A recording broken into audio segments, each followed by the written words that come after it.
¿Qué es y por qué es importante el análisis del presupuesto público? El presupuesto público es, además de un ejercicio teórico de comparación de una estimación de recursos con una propuesta de gasto público, fundamentalmente una intervención política.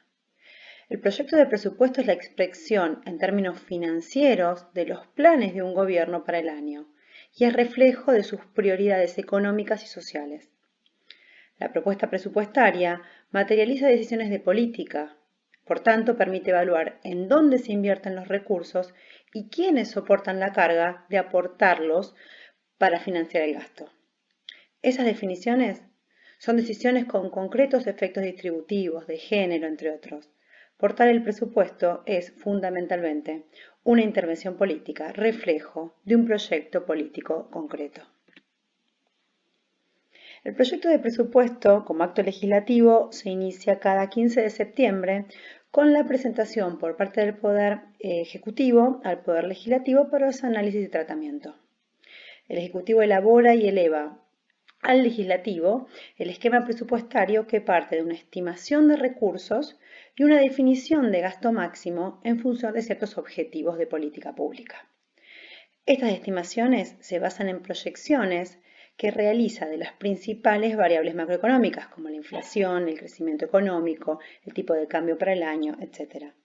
Es importante saber que el presupuesto que el Congreso vota rige para el año siguiente para la Administración Pública Nacional. Esta está compuesta por la Administración Central, los organismos descentralizados y las instituciones de la seguridad social como el ANSES.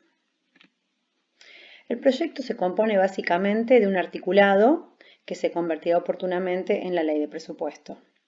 Este articulado se complementa con una serie de planillas anexas donde se describen en detalle recursos estimados y los gastos propuestos, determinando un resultado fiscal que se vuelca en el esquema ahorro, inversión, financiamiento. Destacamos la importancia del mensaje de remisión del proyecto, donde se incluye, además de todas las definiciones que hemos comentado, un esquema ahorro, inversión, financiamiento para el sector público, que es más amplio que la administración, incluye a la administración pública, tanto como a PAMI, a los fondos fiduciarios y otros entes. En el mensaje, el Poder Ejecutivo describe sus objetivos de gobierno nacional y prioridades de la política pública. Realiza un análisis del contexto macroeconómico y comparte sus proyecciones macro para los ejercicios siguientes. Entre los múltiples clasificadores del gasto, el analista deberá seleccionar aquella de su interés en función de cuál es la pregunta que quiera responder. Para saber, por ejemplo, quién gasta, qué ministerios, qué instituciones o entidades realizan los gastos o ejecutan los gastos, deberá analizar las planillas con una distribución jurisdiccional. Para conocer a qué se destina el gasto, analizará las finalidades y funciones. Por ejemplo, educación, salud, deuda pública. Para saber, por ejemplo, en qué lugar del territorio se vuelca el gasto público, deberá mirar la distribución por ubicación geográfica, que dice dónde se gasta. Y así, lo importante saber es que cada clasificación se refiere al mismo total de gasto que figura en el artículo 1 del proyecto de presupuesto y cada clasificación es una forma diferente de mostrar el mismo total. Una importante diferenciación en términos de gasto es la que se realiza entre el gasto primario y el gasto total, donde el gasto primario no incluye lo pagado por intereses de deuda, mientras que el gasto total incluye todas las partidas, incluido el total pagado en intereses de deuda.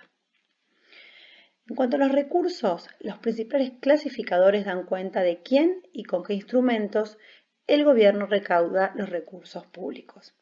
La clasificación por carácter institucional mostrará para un mismo total de ingresos estimados los recursos, depende quién los va a recaudar, ya sea el Tesoro Nacional, cuánto recaudan las instituciones de la Seguridad Social por aportes y contribuciones y cuánto los organismos descentralizados.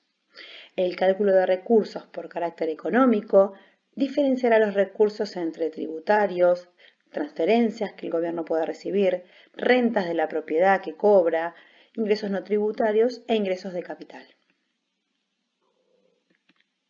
Finalmente, el resultado fiscal es lo que surge de comparar recursos con gastos.